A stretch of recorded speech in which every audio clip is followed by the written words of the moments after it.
Hello to my fellow history lovers and people that think if I learn something new today, it will be a good day. I am author Eileen Schnabel, author of the Kep Westgard Time Travel to the American Revolution series. I have 3 questions, supposedly easy, from the Professor Noggin series about the Continental Army.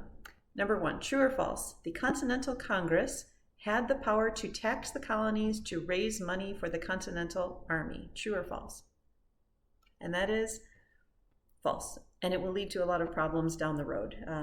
Even in these questions. Number 2, true or false?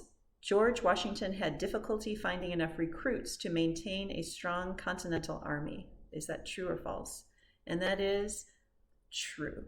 And that's for a number of reasons. One thing we talked about in another video, a lot of people didn't even support this whole rebellion. They thought, life is pretty good. I don't want to mess up everything. Number 2, most people didn't see them. There was no standing army in the colonies, right? People might be part of a militia, a state militia, but they thought of themselves first as a farmer, as a merchant, but not as a professional soldier. So they were signing up for, 3 months, 6 months, a year. And then when that's over, they're like, I want to go back to my life.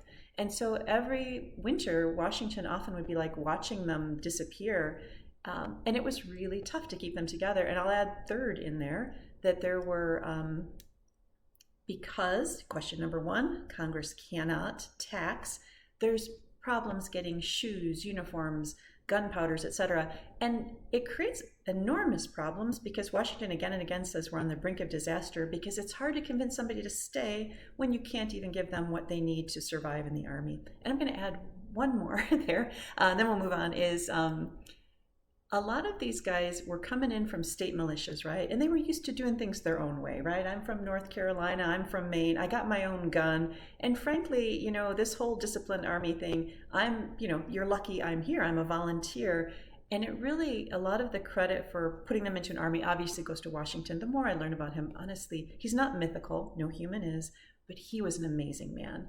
But particularly as far as like getting them into a cohesive fighting force, he had a lot of help from Baron von Steuben, who was the Prussian general who came in during Valley Forge. And that guy also was enormously helpful. Okay, last one, because I know I'm getting to the end here. True or false? Most soldiers in the Continental Army had volunteered to serve.